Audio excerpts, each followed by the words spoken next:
My ex-husband smiled at our daughter's wedding, took the microphone from the DJ, and said, "Before we celebrate, I think it's time everyone knew the truth. Linda isn't your real mother. Catherine is." He gestured to the woman beside him. The room went silent. 300 guests turned to look at me. But what happened 60 seconds later, when my daughter stood up and reached for that same microphone, changed everything. That I sat there in my pale blue dress, the one I'd picked because Emma said it was her favorite color on me, and I felt my hands go cold. Across the reception hall, Catherine smiled like she'd been waiting 20 years for this moment. Maybe she had. "I want to tell you how we got here. Not because I need sympathy. I gave that up a long time ago. But because some stories only make sense when you understand everything that came before the microphone. That I was 26 when I married Robert. He was charming, ambitious, the kind of man who walked into a room and people noticed. I was a nurse. Quiet. Steady. We had Emma 2 years later, and for a while, I thought we were happy. Robert's mother never liked me. She was polite, the way people are polite when they've already decided you don't matter. At Thanksgiving, she'd ask about Robert's promotions, his golf game, his new car. She'd ask me if I was still doing the nursing thing, like it was a phase. When Emma was 6, Robert started staying late at the office. I didn't think much of it. Nurses work long hours, too. We were both tired people raising a kid and paying a mortgage. Then I found the messages. Catherine worked in his office. She'd been there for years. The affair had been going on for almost as long as Emma had been alive. That I didn't scream. I didn't throw things. I packed a bag, took Emma to my sister's house, and called a lawyer the next morning. Robert didn't fight the divorce. He didn't fight much of anything, actually. He paid the minimum child support the court ordered, and within 8 months, he married Catherine. For the first few years, he saw Emma on weekends. Then it became every other weekend. Then once a month. Then Christmas, if he remembered. I want to be clear about something. I never told Emma anything bad about her father. Not once. When she'd come home from his house excited about a trip to Disneyland with Catherine, I'd smile and ask her what rides she went on. When she stopped wanting to visit at all by the time she was 12, I never said "I told you," so did I just made sure she knew our home was steady. Always steady. That steadiness cost me. While Robert was buying Emma designer backpacks and taking her on vacations to make up for his absence, I was working double shifts at the hospital, picking up every overtime slot I could, because somebody had to pay for school clothes and dance lessons and the orthodontist. Here's the part nobody at that wedding knew. Here's the part one never told anyone, not even my own sister. For almost 15 years. I end 2009, the hospital where I worked sent out a notice. The Navy was recruiting nurses for the Nurse Corps, offering a direct commission for qualified RNs willing to serve. I was 34. Emma was 8. I sat with that flyer for 3 days. I didn't tell Robert. I didn't tell his mother, who would have used it as one more reason I was an unfit mother abandoning my child to play soldier, she'd have said. I arranged everything quietly. My sister agreed to help with Emma during training periods. I structured my commitments around custody, so Emma's life barely changed.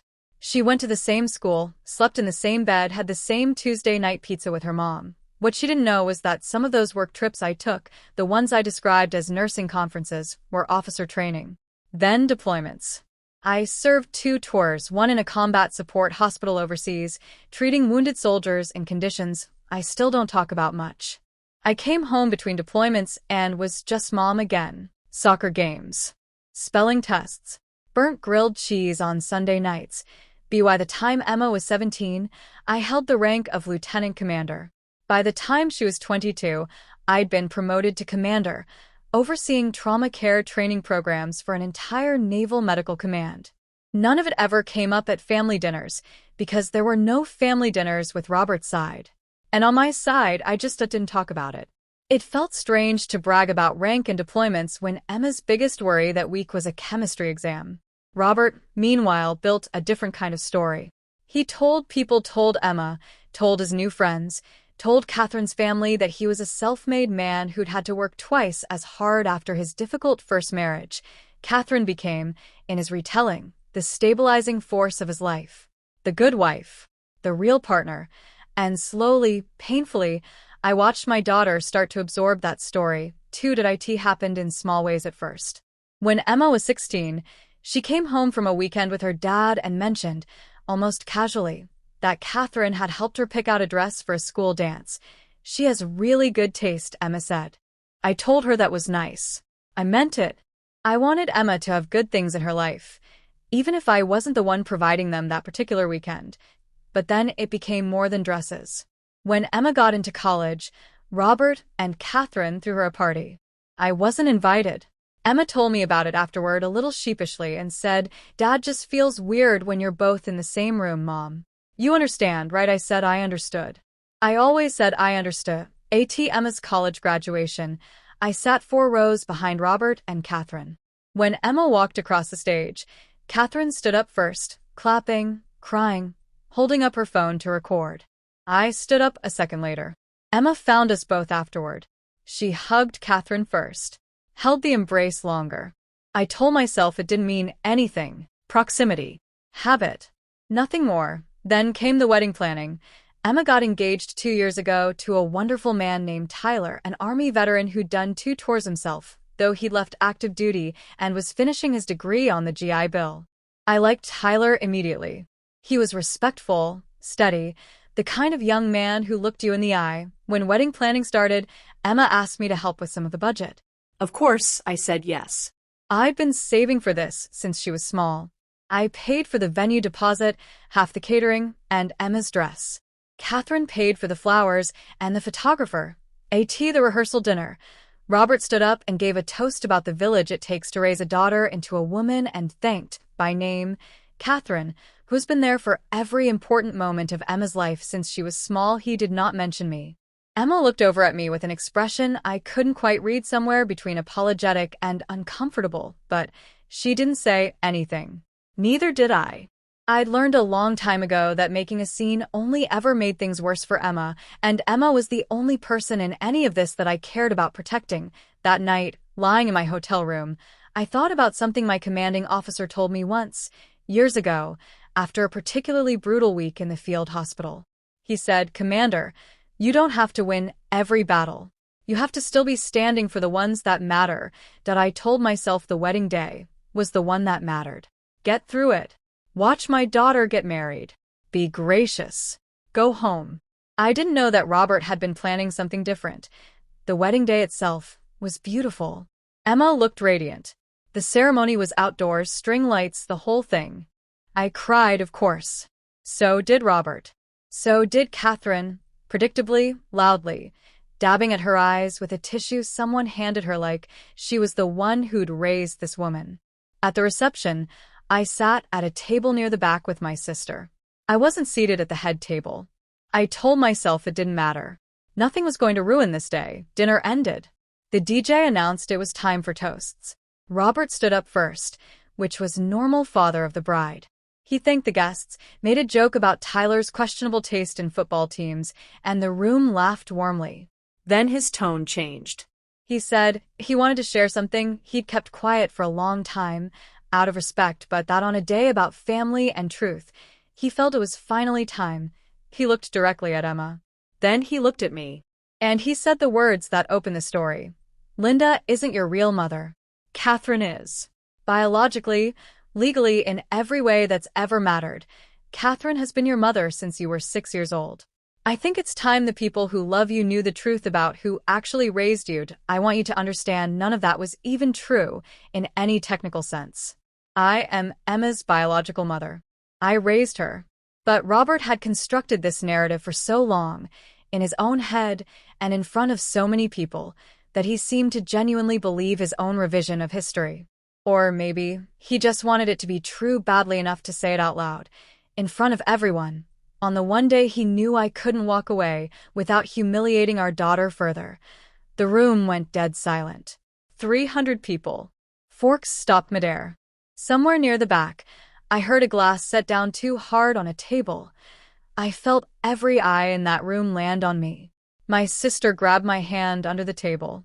I looked at Catherine, who had the decency, at least, to look stunned, like even she hadn't expected him to say it quite like that, quite this publicly, and I looked at Emma, and my daughter's face had gone white.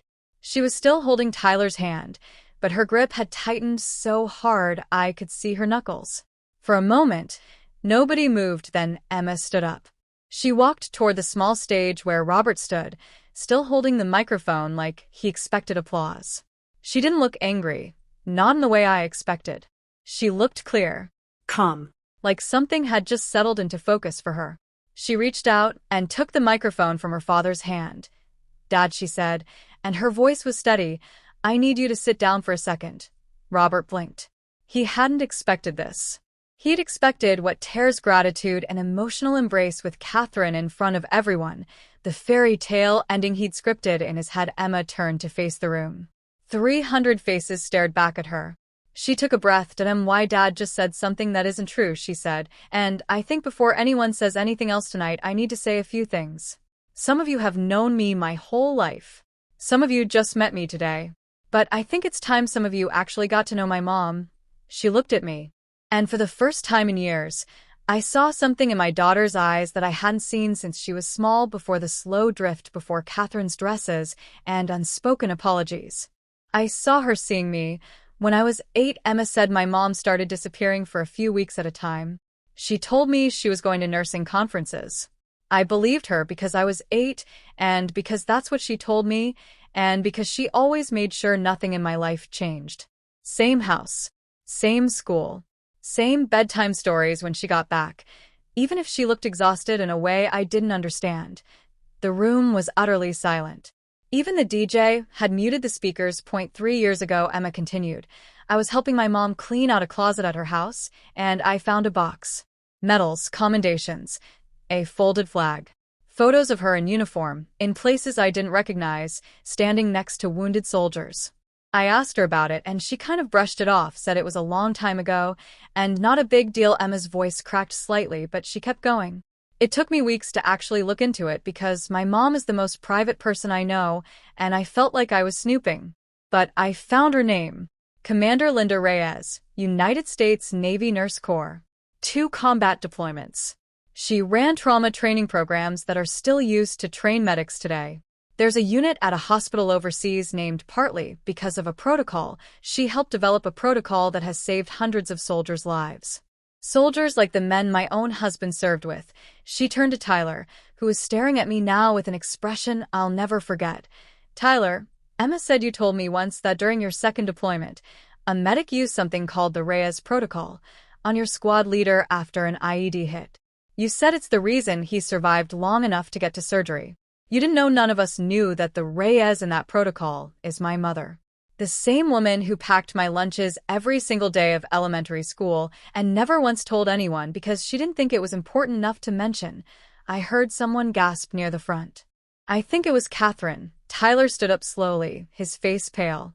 He looked at me like he was seeing me for the first time, not as his mother-in-law, not as Emma's mom, but as something else entirely. "She did all of that," Emma said, turning back to the room, her voice rising now, not in anger, but in something fiercer, pride maybe, or finally permission to say what she'd been carrying while working double shifts to pay for my dance lessons. While my dad, she didn't look at Robert, was busy explaining to people what a self-made man he was. My mom was overseas treating soldiers in a combat hospital, and then coming home and making sure I never knew anything was different. She didn't do it for credit. She's never once asked for credit. She's sitting in the back of this room right now because nobody thought to give her a seat at the head table. I felt tears running down my face. I wasn't trying to stop them anymore. "Oh no," Emma said, finally looking at her father, and her voice was quiet now, almost gentle, which somehow made it land harder than if she'd shouted. "Catherine did not raise me. Catherine was kind to me on weekends, and I'm grateful for that, I really am. But my mother is the woman who has spent my entire life making sure I never felt the weight of everything she was carrying. And today, of all days, she deserved better than what just happened." Robert was sitting now, in the chair Emma had vacated, staring at the floor. Catherine had her hand over her mouth. Robert's own mother, who had flown in for the wedding and was seated at their table, looked like she'd been slapped. Emma walked off the small stage, crossed the entire reception hall, and knelt down beside my chair. She put the microphone gently on the table and wrapped her arms around me. "I'm sorry it took me so long to say that out loud," she whispered. "I'm sorry for every time I made you feel like you came second. You never did. You never will. I didn't say anything. I couldn't. I just held my daughter, in her wedding dress, in front of 300 people, and let myself cry for the first time in longer than I could remember, not from pain, but from something I hadn't felt in years. Being seen. I want to tell you that Robert apologized that night. He didn't, not really. He came over later, mumbled something about not meaning it like that, and left early with Catherine. I heard, secondhand, that things were tense between them for a long while afterward, that Catherine had quietly resented being used as a prop in whatever point Robert was trying to make, and that some cracks that had always been there in their marriage got a little wider that night. But that's not really my story to tell, and honestly I've stopped thinking about it. What I think about instead is the weeks that followed. Emma started asking me questions, real questions. The kind she'd never asked before. About my deployments, about the soldiers I'd treated, about what it felt like to come home and pretend everything was normal when it wasn't, not for a long time. I told her things I'd never told anyone, not my sister, not even fully myself. A few months later, Tyler asked if I'd be willing to speak at an event for a veteran support organization he volunteers with. I almost said no, old habits. But Emma was sitting right there, and she just looked at me and said, "Mom, let people know you." So I did. It was a small room, maybe 40 people, mostly veterans and their families.